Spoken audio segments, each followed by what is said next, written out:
अस्सलाम वालेकुम।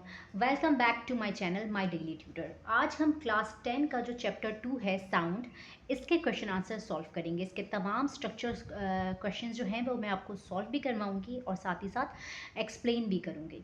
तो ठीक है, क्वेश्चन नंबर 1 से स्टार्ट करते हैं। देखिए, क्वेश्चन नंबर 1 में आपसे पूछा जा रहा है हाउ इज़ साउंड प्रोड्यूस। ये जो साउंड है ये कैसे प्रोड्यूस होता है। तो देखें, सबसे पहले हम साउंड होता क्या है ये समझ लेते हैं। देखिए, साउंड जो है ना वो प्रोड्यूस होता है साउंड वेव से। ठीक है, साउंड वेव्स किस तरह से ट्रैवल करती हैं। साउंड वेव्स ऐसी वेव्स होती हैं जो मैकेनिकल इन नेचर में होती हैं।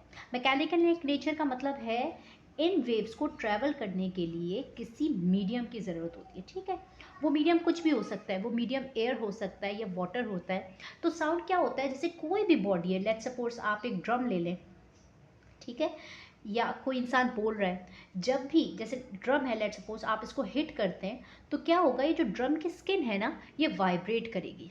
तो वाइब्रेशन की वजह से साउंड जो है वो प्रोड्यूस होता है। और फिर क्या होता है, वो वाइब्रेशन जो है ना वो ट्रैवल करती है उस मीडियम में। अब वो मीडियम कुछ भी है, एयर में या वाटर में, वो फिर ट्रैवल करके आपके कानों तक पहुंचती है।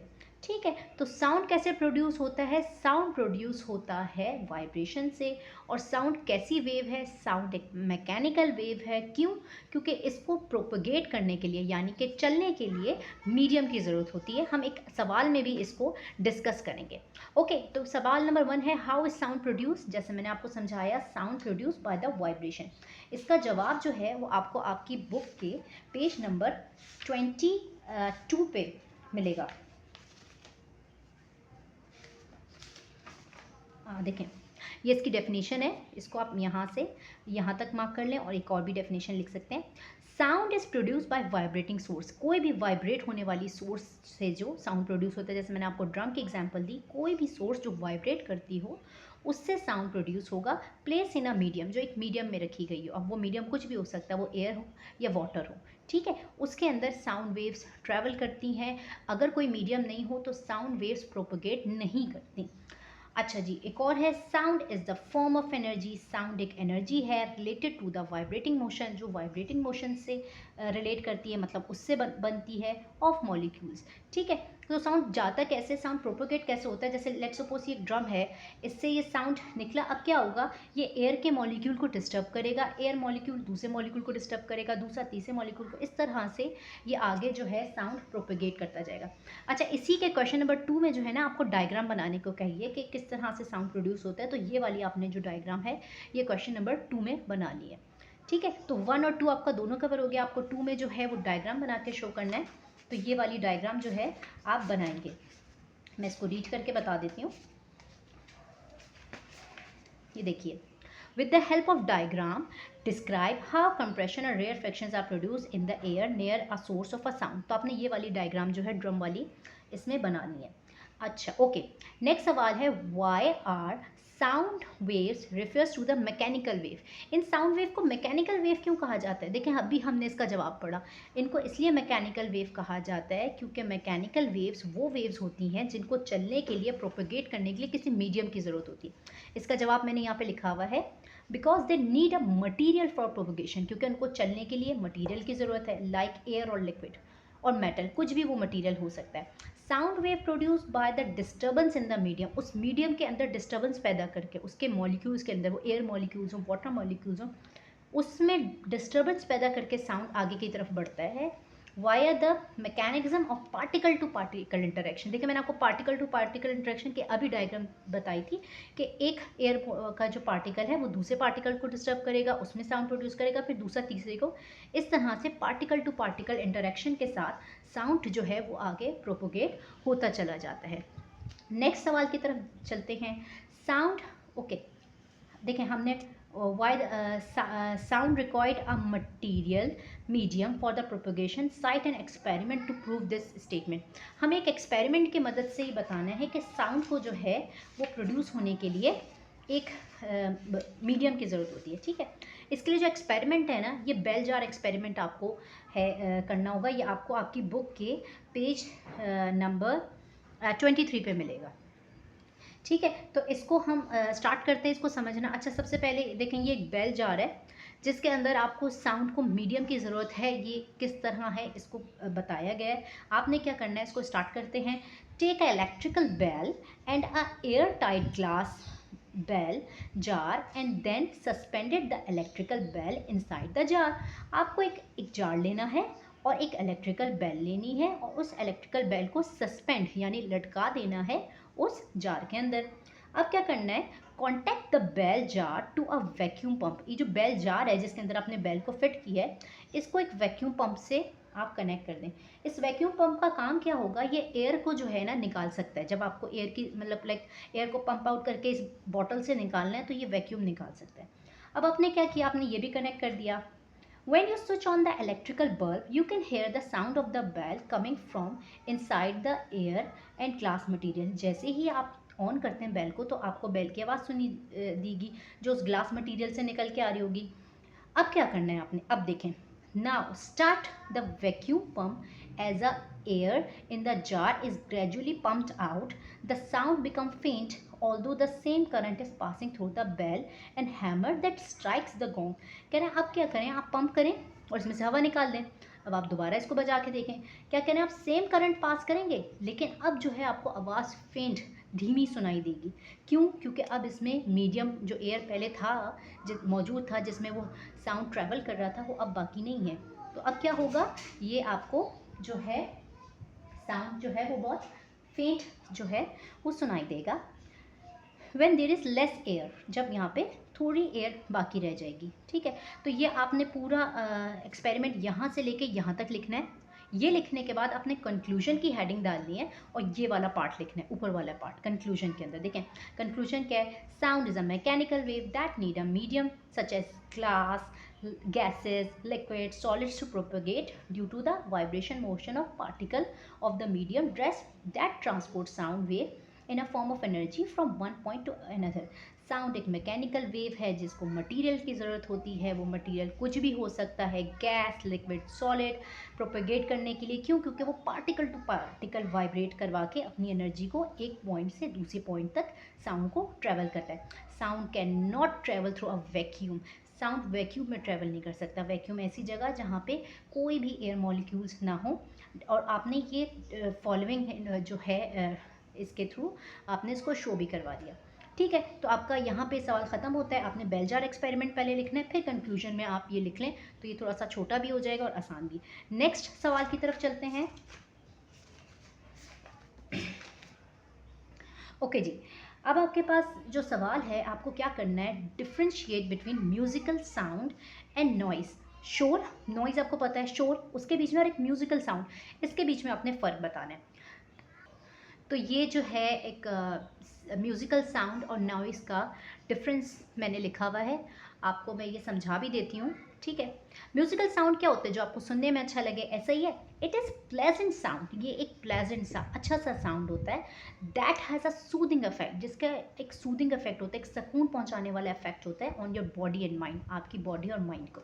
It has unpleasant undesirable sound, ये कैसा होता है, अनप्लेजेंट, ना अच्छा ना लगने वाला, ना पसंदीदा साउंड होता है। It can have calming effect on your body and it considered positive for health। ये सुकून वाला इफेक्ट आपकी बॉडी को देता है और आपकी हेल्थ के लिए पॉजिटिव होता है। अच्छा साउंड सुनना, अच्छा म्यूज़िक। देखिए जब हम कभी उदास होते हैं, परेशान होते हैं, तो हम कभी म्यूज़िक प्ले कर लेते हैं, ऐसा है ना। क्यों, क्योंकि म्यूज़िक हमें थोड़ा अच्छा फील करवाता है, बेटर फील करवाता है। इसी की जगह दूसरी जगह अगर आप कहीं इन्जॉयमेंट के लिए भी बाहर जा रहे हो और शोर शराबा हो, गाड़ियों का रश हो, तो क्या होगा, वो आपकी इन्जॉयमेंट भी धीमी पड़ जाएगी। क्यों, क्योंकि ये आपके बहुत क्रॉनिक इफेक्ट देता है, आपको अच्छा इफेक्ट नहीं देता। तो chronic noise explore can lead to various health problems, बहुत सारे हेल्थ प्रॉब्लम्स हो सकते हैं, such as hearing impatience, psychological disorder, cardiovascular diseases. सुनने में कमी हो सकती है, आपको साइकोलॉजिकली बहुत ज़्यादा डिस्टर्ब कर सकता है, आपको गुस्सा चिड़चिड़ापन आ सकता है और आपके दिल के लिए भी नुकसानदेह है बहुत ज़्यादा noise.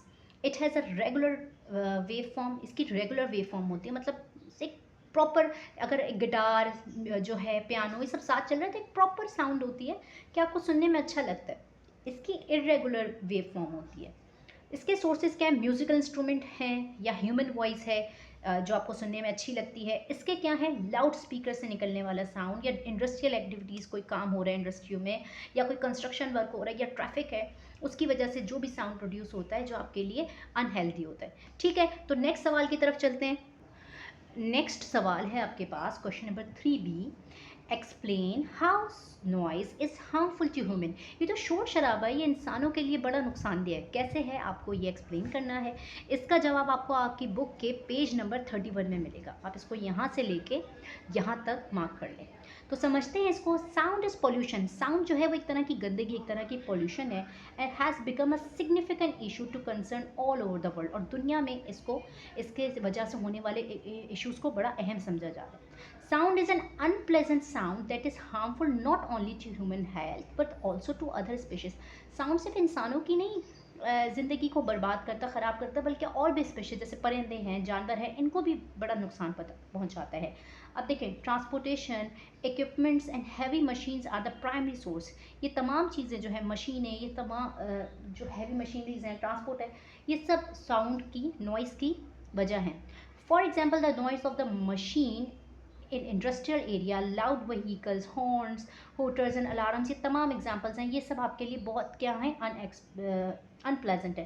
The excessive noise level has harmful effect on human health as they can cause condition such as stress, disturb concentration. क्या करें, ये जो नॉइज़ बहुत ज़्यादा है ये आपके लिए बड़ी तकलीफ दे हो सकती है, ये आपको स्ट्रेस में डाल सकती है, ये आपकी कंसंट्रेशन को, आपका जो एक लेवल होता है कंसंट्रेट करने का, उसको ख़राब कर सकती है। ओवर टाइम, वक्त के साथ साथ इससे और क्या प्रॉब्लम हो सकता है, आपके सुनने में कमी आ सकती है, आपको स्लीपिंग डिसऑर्डर हो सकते हैं, एग्रेसिव, चिड़चिड़ापन, हाइपरटेंशन, टेंशन में रहना, स्ट्रेस में रहना, लेवल्स कैन अकर। ये तमाम चीज़ें आपको, जब आप बहुत ज़्यादा एक्सेसिव नॉइज़ में रहते हैं तो ये तमाम इश्यूज़ आपकी लाइफ के साथ हो जाते हैं। नेक्स्ट सवाल की तरफ चलते हैं। नेक्स्ट सवाल में आपसे कहा है, डिफाइन द क्वालिटी और टेम्पर ऑफ अ साउंड। ये क्वालिटी और टेम्पर किसे कहते हैं, आप देखें, समझे क्वालिटी क्या है। जब आप दो साउंड्स के बीच में एक ही वक्त में दो साउंड्स प्रोड्यूस हो रहे हों और आप उसके बीच में फ़र्क कर सकें, तो ये क्या वजह है। इस वजह को जो है ना, ये हम क्वालिटी कहते हैं। क्वालिटी ऐसी वजह जिसकी वजह से आप दो अलग अलग साउंड्स को एक साथ पहचान सकें। जैसे कि एक पियानो से साउंड आ रहा हो और एक जो है गिटार से साउंड आ रहा हो, तो आप क्या कर सकते हैं, आप इजीली डिस्टिंग्विश, फ़र्क निकाल सकते हैं ना इन दोनों के बीच में कि ये साउंड कहाँ से प्रोड्यूस हो रहा है। तो इसे हम क्वालिटी कहते हैं। इसे हम आपको बुक की पेज नंबर 30 पे पढ़ेंगे। ये डेफिनेशन है क्वालिटी की। It is defined as the characteristics of sound by which we can distinguish. ये वो करेक्टरिस्टिक है साउंड का जिससे हम फ़र्क कर सकते हो बिटवीन टू साउंड्स, दो आने वाले एक साथ साउंड्स में, of a same loudness and pitch, जिनकी लाउडनेस भी सेम हो, पिच भी सेम हो, लेकिन तब भी आप बता सकते हैं कि ये पियानो है, ये गिटार है। क्यों, क्वालिटी की वजह से उनमें फ़र्क होता है। ठीक है जी, नेक्स्ट सवाल की तरफ चल। अच्छा जी, नेक्स्ट सवाल बड़ा इंटरेस्टिंग है। आपसे पूछा है, is it possible that two or more waves from different musical instrument combine to form a single wave? क्या अगर अलग अलग इंस्ट्रूमेंट से आवाज़ आ रही है तो आप सबको एक ही आपको म्यूज़िक लगे, ऐसा पॉसिबल है? तो नहीं, एट इंस्टेंट ये चीज़ पॉसिबल नहीं है। देखें, जब दो तीन म्यूज़िक भी साथ प्ले हो रहे हो, आपको पता चलेगा ये ड्रम की आवाज़ है, ये गिटार की आवाज़ है, पियानो की आवाज़ है, चाहे वो सेम वेव लेंथ के हो, सेम फ्रिक्वेंसी के हों, लेकिन आप उनमें फ़र्क कर सकते हैं। ये कभी भी नहीं हो सकता कि वो आपको एक ही तरह से सुनाई दें। तो इसका जवाब है, यहाँ पे मैंने लिखा हुआ है, no, wave interference can take whenever two waves of any frequency same nearly the same or widely different interact। क्या कहना है, वेव इंटरफेरेंस, दो वेव्स एक साथ हो जाना, वेव पे वेव का चढ़ जाना जब होता है जब दो वेव्स जिनकी फ्रीक्वेंसी सेम हो वो एक साथ जो है वो आप तक पहुंचनी हो, जैसे गिटार और पियानो की आवाज़। And air molecules next to our air, for example, can only respond to the sum of all the different sounds wave reaching it at any moment। क्या कह रहे हैं, हमारे जो अल्लाह ताला ने हमें कान दिए हैं वो क्या कर सकते हैं, वो आसानी से उनके बीच में फ़र्क कर सकते हैं, चाहे वो आपको एक साथ जो है वो पहुँचे, जैसे ट्रैफिक का शोर हो रहा हो, बाजा बज रहा हो, आप हर चीज़ को आसानी से बता सकते हैं कि ये अलग अलग वॉइसेस आ रही हैं, हालांकि वो सब साथ में प्रोड्यूस हो रही हैं। तो हम जो है उनको डिस्टिंग्विश कर सकते हैं। ऐसा नहीं हो सकता कि दो साउंड अलग अलग चीज़ों से प्रोड्यूस हो रहे हैं और वो मिलके एक साउंड जो है वो बन जाए। अच्छा जी, मैं इसके आखिर में आपको इम्पॉर्टेंट क्वेश्चंस भी मार्क करवाऊंगी कि इसके लिए इम्पॉर्टेंट कौन से हैं, तो आप जो है वो देखते रहिएगा कि इसमें इंपॉर्टेंट क्वेश्चंस आपके उसके लिए कौन से, बल्कि मैं आपको अभी ही बता देती हूँ कि हाउ इज साउंड प्रोड्यूस, ये एक डेफिनेशन आपको आ सकती है, ठीक है। और इसमें जो ये है ना difference between mechanical sound and noise, एक ये वाला, और ये जो बेल जार एक्सपेरिमेंट है, ये तीन अभी तक जो मैंने आपको पढ़ाए हैं इसमें बहुत इंपॉर्टेंट है। इसके अलावा एक डेफिनेशन आ सकती है टिम्बर की डेफिनेशन। तो ये जो हैं अभी तक के, ये जो हमने क्वेश्चन नंबर 4 तक किए हैं, ये 4 आपके इंपॉर्टेंट क्वेश्चन हैं। नेक्स्ट सवाल की तरफ चलते हैं। Why is the speed of sound is greater in solid than in liquid और गैसेज। जो साउंड है वो सॉलिड्स के अंदर ज़्यादा आपको सुनाई देता है एज़ कम्पेयर टू लिक्विड और गैसेस। उसकी वजह ये है कि देखें साउंड कैसे प्रोड्यूस होता है। साउंड तो हमें पता है ना, वो वाइब्रेशन से प्रोड्यूस होता है। जब पार्टिकल्स वाइब्रेट करते हैं, उनकी वाइब्रेशन की वजह से साउंड प्रोड्यूस होता है। तो देखिए सॉलिड में क्या होता है, पार्टिकल्स एक दूसरे से बहुत करीब होते हैं, लिक्विड में थोड़ा दूर दूर होते हैं, गैसेस में बहुत दूर होते हैं। तो क्या होता है, जहाँ पार्टिकल्स करीब हैं तो ऑटोमेटिकली देखें आपके दिमाग में आ रहा होगा कि ज़ाहिर है एक से टकराएगा, एक पार्टिकल दूसरे पार्टिकल से जल्दी टकराएगा क्योंकि वो करीब है, दूसरा तीसरे से टकराएगा। लेकिन लिक्विड में ऐसा थोड़ा कम होगा और सॉलिड में और थोड़ा कम होगा। तो पार्टिकल्स के करीब होने की वजह से जो है वो साउंड सॉलिड में ज़्यादा तेज़ी से जो है वो आपको सुनाई देता है। इसका जवाब देख लेते हैं।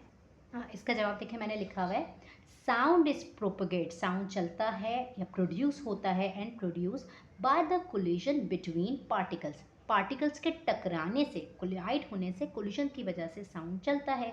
One molecule hitting the next, so far एक मॉलिक्यूल दूसरे से टकराता है, इसी तरह चलता रहता है।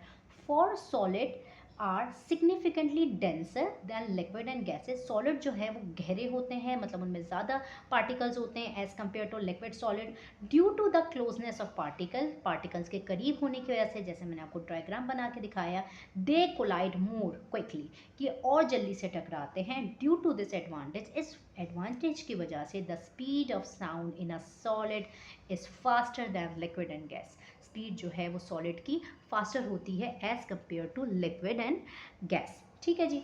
नेक्स्ट सवाल की तरफ चलते हैं।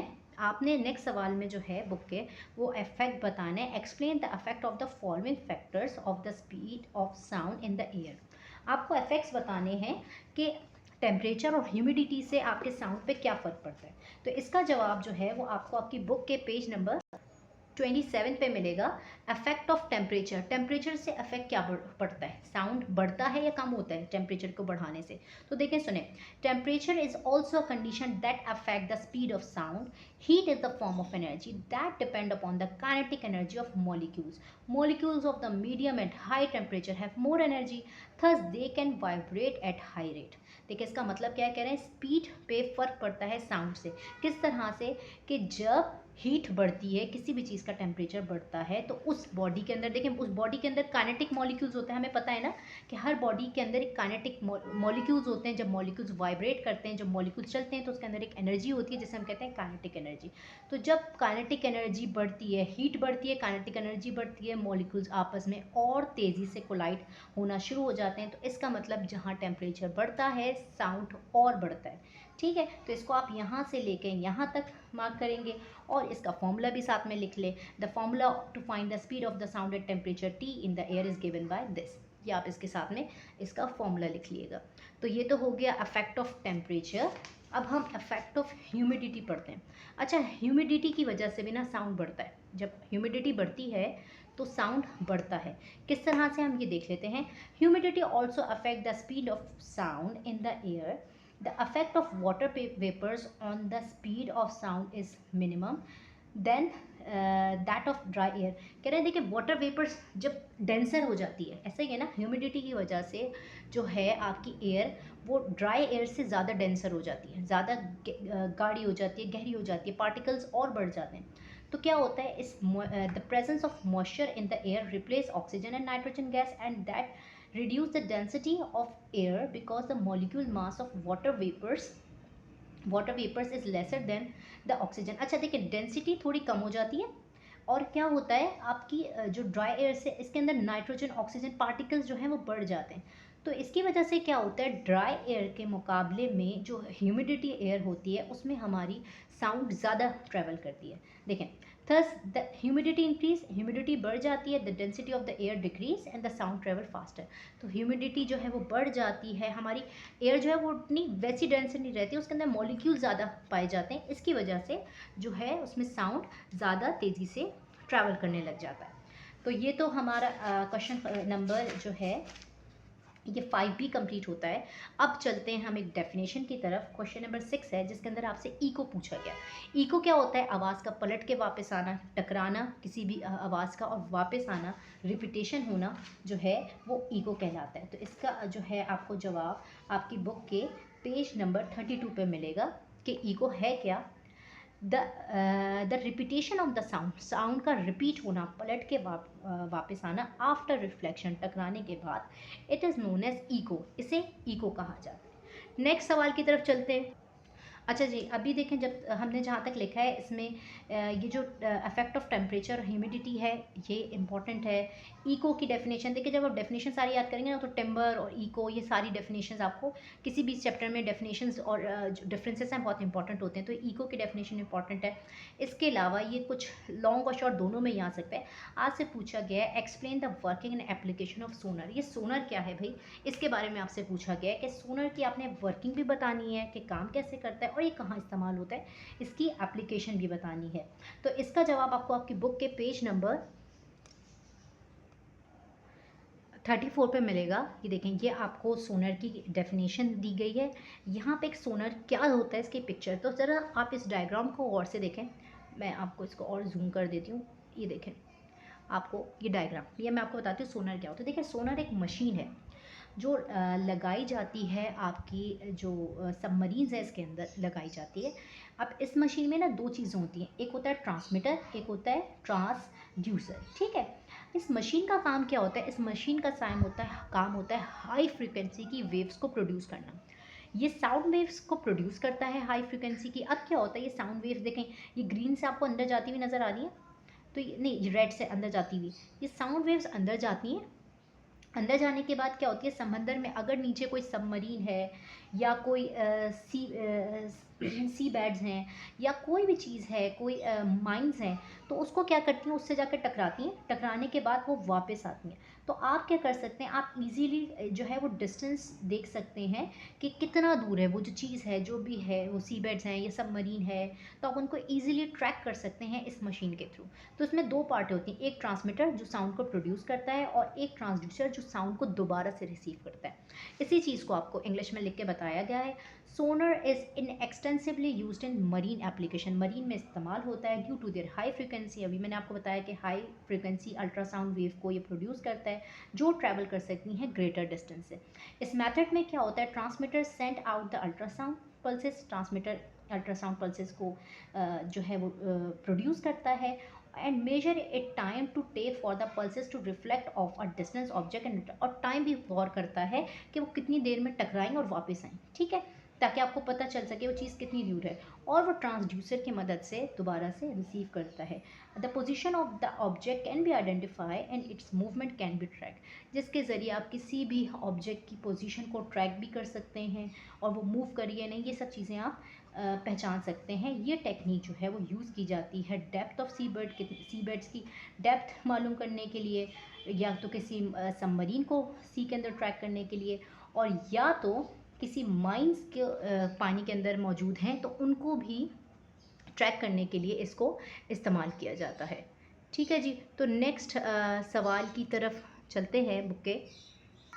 अच्छा जी, नेक्स्ट जो सवाल है ये आपसे 6C है, लेकिन मैं इस 6C से पहले ना आपको इस 7 के अंदर कुछ डेफिनेशंस हैं, इंफ्रासोनिक, ऑडिबल फ्रीक्वेंसी रेंज और अल्ट्रासोनिक, ये समझाना चाहूँगी ताकि आप इसमें अल्ट्रासोनिक को समझें। जब आप इसको समझेंगे तो आप इस सवाल को आसानी से समझ पाएंगे। देखिए 3 डेफिनेशन आपसे पूछी गई हैं, इंफ्रासोनिक और क्या होता है, अल्ट्रासोनिक क्या होता है, और एक इंसान की सुनने की ऑडिबल फ्रीक्वेंसी रेंज कितनी है। तो इसका जवाब जो है वो आपके बुक के पेज नंबर 33 में मिलेगा। ये तीनों डेफिनेशंस लाइन से लिखी हुई हैं। तो देखें इसको समझते हैं, ये क्या है। ऐसा sound, the sound which frequency above the upper limit of the human range of audibility is known as ultrasound। ऐसा साउंड जो इंसान की सुनने की कुव्वत से बढ़कर हो, ठीक है, जैसे जन्नात का साउंड है या बहुत से ऐसे साउंड हैं जो दुनिया में प्रोड्यूस हो रहे हैं, सितारे आगे पीछे गर्दिश कर रहे हैं, ये साउंड इतने हाई होते हैं कि इंसान जो है ना इनको सुन नहीं सकता। ठीक है, इंसान की एक फ्रिक्वेंसी की हद है जिसको वो सुन सकता है, जो है 20,000 हर्ट्स। अगर इससे ऊपर आवाज़ निकल जाए ना तो आप सुन नहीं सकते, अल्लाह ताला ने पर्दा रखा हुआ है। तो ऐसे साउंड को जो 20,000 हर्ट्स से ज़्यादा हो जाए उसे हम कहते हैं अल्ट्रासोनिक साउंड। ठीक है, इसी तरह से एक ऐसी रेंज है बहुत ही धीमा साउंड, जैसे कोई चींटी बोल रही हो। The sound which frequency below the lower limit of the human range of audibility is known as infrasonic sound. ऐसा साउंड जो आपकी सुनने की सलाहियत से कम हो, ठीक है, आपकी उस रेंज से कम हो जितना इंसान सुन सकता है, जैसे कि एक चींटी की आवाज़। तो ऐसे साउंड को हम इंफ्रासोनिक, ना तो हम रेंज से ज़्यादा, अच्छा 20 हर्ट्स होता है, ना तो हम रेंज से कम सुन सकते हैं ना तो हम रेंज से ज़्यादा सुन सकते हैं। ठीक है, और ऑडियोबल फ्रीक्वेंसी रेंज क्या होती है? ऐसी रेंज जैसे मैंने आपको बताई 20 हर्ट्स टू 20,000 हर्ट्स, जिसके बीच में इंसान आवाज़ सुन सकता है, ना 20 हर्ट्स से कम ना 20,000 हर्ट्स से ज़्यादा। तो the range of frequency of sound that a person can here is called audible range. तो ऐसी रेंज जो इंसान सुन सकता है उसे हम ऑडियोबल रेंज कहते हैं। तो अब हम उस सवाल की तरफ चलते हैं। आपसे पूछा गया कि जो अल्ट्रासाउंड है, बहुत तेज़ आवाज़, इसको किस तरह से इस्तेमाल किया जाता है मेटल्स के अंदर क्रैक को डिटेक्ट करने के लिए। अगर किसी मेटल के अंदर, कोई मेटल की रॉड है, कोई भी चीज़ है जिसके अंदर कोई डिफेक्ट है, कोई सुराख है, उसको जो है वो कैसे डिटेक्ट कर सकते हैं आप अल्ट्रासाउंड से। तो देखें, इसका जवाब आपको आपकी बुक के पेज नंबर 34 पे जो है वो आपको मिलेगा। ये देखें, क्वालिटी कंट्रोल, जिसके अंदर आपको बताया हुआ है कि आप अल्ट्रासाउंड को किस तरह से इस्तेमाल करके किसी भी, कोई मेटल है, देखें एग्जांपल दिखाई हुई है, अगर इस मेटल में कोई सुराख वगैरह है तो आप क्या करते हैं, इसमें से अल्ट्रासोनिक वेव्स पास करवाते हैं और एक यहाँ पे आगे डिटेक्टर लगा हुआ होता है। अगर इसके अंदर कोई सुराख वगैरह है तो वो डिटेक्टर इसको इंडिकेट करके बताता है। किस तरह से इसको पढ़ते हैं, बिस्मिल्लाहिर्रहमानिर्रहीम। Ultrasound have high penetrating power due to its very high frequency. Ultrasound के अंदर पेनिट्रेटिंग पावर, किसी चीज़ के अंदर घुसने की पावर बहुत ज़्यादा होती है। क्यों? क्योंकि उसकी फ्रिक्वेंसी बहुत ज़्यादा होती है। Thus ultrasound are also use to detect cracks, cavities and flaws in metals and concrete blocks. इसलिए इनको इस्तेमाल किया जाता है अगर किसी भी मेटल के अंदर कोई सुराख है, कोई फॉल है, या इसके अंदर कुछ भी डैमेजेस हैं तो इसको देखने के लिए इनको इस्तेमाल किया जाता है। दीज इनविजिबल क्रैक्स, ये ना नज़र आने वाले क्रैक्स और cavities inside the blocks reduce the strength of the structure. ये क्या करते हैं, उस स्ट्रक्चर के, उस मेटल की स्ट्रक्चर की स्ट्रेंथ को कम कर देते हैं ना, उसकी मजबूती को कम कर सकते हैं। तो हम क्या करते हैं, उसको पहले से डिटेक्ट करते हैं। किस तरह से? Ultrasonic waves pass through the metal block and detectors are used to detect the transmitted wave. Ultrasonic waves को उनमें से पास किया जाता है और यहाँ डिटेक्टर लगा दिया जाता है जो डिटेक्ट करके बताता है कि इसके अंदर कोई फॉल तो नहीं है, इसके अंदर कोई क्रैक तो नहीं है। If there is any defect, the ultrasound will be reflect indicate the presence of the detect. अगर इसके अंदर कोई भी फ़र्क हुआ तो ये वेव आपको बताएंगी कि इसके अंदर ऐसा कुछ जो है डैमेज है। ठीक है, नेक्स्ट सवाल की तरफ चल। तो सवाल आपसे नेक्स्ट पूछा जा रहा है, how is ultrasound use for cleaning. ये जो अल्ट्रासाउंड है ये क्लीनिंग के लिए कैसे काम आता है। ठीक है, तो ये दो भी इम्पॉर्टेंट ही हैं। सोनर वाला भी इम्पॉर्टेंट है, ये दोनों भी जो है आप इम्पॉर्टेंट मार्क कर लो। डेफिनेशंस तो होती ही इम्पॉर्टेंट है, ये मैंने आपको पहले ही बता दिया। आपसे पूछा जा रहा है कि जो अल्ट्रासाउंड है इसको सफाई के लिए कैसे इस्तेमाल करते हैं। तो इसका भी जवाब आपको आपकी बुक के पेज नंबर 34 पे ही मिलेगा। क्वालिटी कंट्रोल से ऊपर वाला है, देखें, क्लीनिंग का जवाब है। क्लीनिंग के लिए कैसे इस्तेमाल होता है, देखें, ultrasound is commonly use to clean many object even the hard to reach places including jewellery, dental और सर्जिकल इंस्ट्रूमेंट। अल्ट्रासाउंड वेव्स उन जगहों को भी साफ़ करने के लिए इस्तेमाल किया जाता है जहाँ पे पहुँचना मुश्किल होता है, जिनकी सफाई मुश्किल होती है, जैसे कोई ज्वेलरी है या कोई सर्जरी का इंस्ट्रूमेंट है, डेंटल इंस्ट्रूमेंट है, जिनको साफ़ करना मुश्किल है, आप उसको भी इसकी मदद से साफ़ कर सकते हैं। कैसे? In this process object to be cleaned are place in a cleaning solution and ultrasound waves are sent to the solution. इसमें क्या करते हैं, आप उस ऑब्जेक्ट को, उस ज्वेलरी को या उस इंस्ट्रूमेंट को एक सॉल्यूशन में डालते हैं, और सॉल्यूशन के अंदर से अल्ट्रासोनिक वेव्स को पास करवाया जाता है। जब आप इसको पास करवाते हैं तो क्या होता है, इस हाई फ्रिक्वेंसी की वजह से डर्ट, ग्रीस या कुछ भी गंदगी जो है पार्टिकल्स उस पर लगे हुए हों, वो उस ऑब्जेक्ट में से डिटैच हो जाएंगे, हट जाएंगे और ड्रॉप हो जाएंगे और आके उस पानी में ड्रॉप हो जाएंगे। The object get thoroughly clean, तो ऑब्जेक्ट जो है वो कम्प्लीटली जो है वो साफ़ हो जाता है अल्ट्रासाउंड साउंड की मदद से। ठीक है जी, लास्ट सवाल की तरफ चलते हैं। लास्ट क्वेश्चन है, आपको बताना है कि आप इस अल्ट्रासाउंड की मदद से हॉस्पिटल्स के अंदर क्या क्या काम कर सकते हैं। मेडिकल फील्ड में अल्ट्रासाउंड किस तरह से इस्तेमाल होता है, आपको देखें मेडिकल फील्ड में कितना सुना होगा आपने, हर चीज़ को तो हम अल्ट्रासाउंड करवाने जाते हैं। हमारी जो ईसीजी होती है, जो हार्ट की जो है इकोकार्डियोलॉजी, इसके लिए भी हमें इसके लिए भी हमें जो है वो अल्ट्रासाउंड की ज़रूरत होती है, जो कि हमारे दिल की, देखें इस तरह से डॉक्टर चेक करते हैं ना कि दिल किस तरह से वॉल्स काम कर रहे हैं, तो उसके लिए भी हम करते हैं। किस तरह करते हैं देखें, cardiology is a painless and non invasive medical imaginary process. ये एक पेनलेस तरीक़ेकार है इमेज लेने का, जिसमें एक ट्रांसमीटर का इस्तेमाल किया जाता है। ट्रांसमीटर क्या करता है, पल्सेस को क्रिएट करता है, सेंड करता है पल्सेस को, वेरी हाई फ्रिक्वेंसी ये आपके दिल तक पहुंचती हैं। ट्रांसड्यूसर क्या करता है, is a position on a chest and specified location and angle the pulses move across the skin and other body tissues of the heart. ये पल्सेस जो हैं वो आपके दिल के अंदर और अदर टिश्यूज़ के अंदर पहुंचाई जाती हैं। फिर क्या होती है, ये वहाँ से उसकी इमेज लेके ना वापस आते हैं। व्हेन द पल्सेस बाउंस और इको, मतलब इको हमने पढ़ा है ना कि पलट के वापस आना, वो बाउंस होती हैं, इको होती हैं ऑफ द हार्ट स्ट्रक्चर, दिल से टकरा के वापस आती हैं pulses, and then transmitted to the computer to create moving image of the heart walls and volleys। अब इससे क्या होता है, ये वापस पलट के कंप्यूटर पे आपको इमेज दिखाता है, आपके दिल की जो शराने हैं वो किस तरह काम कर रहे हैं, आपका हार्ट किस तरह से काम कर रहा है। The image produce is called echocardiogram. तो जो इमेज प्रोड्यूस होती है इसे हम इकोकार्डियोग्राम कहते हैं। ठीक है जी। दूसरा क्या है, दूसरा भी तरीका है अल्ट्रासाउंड लेने का। आप जैसे कोई बेबी, जब कोई प्रेग्नेंट वुमेंस होती हैं तो अल्ट्रासाउंड लिया जाता है, आपकी किडनी का, हर चीज़ का जो है वो अल्ट्रासाउंड लिया जाता है। इसमें भी यही होता है कि हाई फ्रिक्वेंसी वेव्स जो हैं वो आपकी बॉडी के अंदर डाली जाती हैं और फिर वो आपकी उस जगह की पिक्चर लेके वापस आती हैं। तो देखें सेम ये यहीं पे ये लिखा हुआ है, it is a technique that use an instrument ultrasound scanner.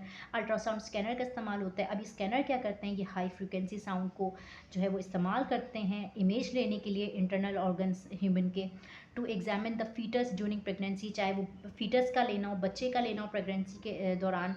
A sonologist visualize the organs of the patient such as liver, gallbladder, uterus, kidney, etc. It helps the doctor to identify the abnormalities such as stones in the gallbladder and kidney या tumour. इसके मदद से, इस scanner की मदद से आप जो है ह्यूमन बॉडी के अंदर अगर कोई भी डिफेक्ट है या किडनी स्टोन है या कुछ गॉल ब्लैडर में स्टोन हुए हुए हैं या कोई ट्यूमर है, कोई भी एबनॉर्मलिटी है, वो चेक करके जो है वो बताता है। इन दिस टेक्निक सेम होगा, साउंड वेव को पेनिट्रेट करवाया जाता है, बॉडी के अंदर घुसाया जाता है, hit the boundaries between the tissues, ये टिश्यूज़ के बीच में जाके टकराती हैं, फ्लूइड और सॉफ्ट टिश्यूज़ के बीच में जाके, या बोन्स और सॉफ्ट टिश्यूज़ के बारे में, और फिर ये रिफ्लेक्ट होती हैं and get reflect from the area where this tissue identify changes. और फिर अगर उस टिश्यूज़ में कहीं भी कोई चेंज आ रहा हो, कोई स्टोन हो, कुछ भी हो, ये वहाँ से रिफ्लेक्ट करके वापस आती हैं। ठीक है, तो इसको आप यहाँ तक मार्क कर लें कि आप किस तरह से इस्तेमाल कर सकते हैं। तो चले जी, यहाँ हमारे जो है ये चैप्टर के तमाम जो है वो क्वेश्चंस कंप्लीट होते हैं। नेक्स्ट वीडियो में इंशाल्लाह मैं आपको न्यूमेरिकल्स करवाती हूँ। आई होप आपको सवाल समझ आए होंगे। प्लीज़ दुआओं में याद रखिएगा, चैनल को शेयर किएगा, सब्सक्राइब किएगा। अल्लाह हाफिज़।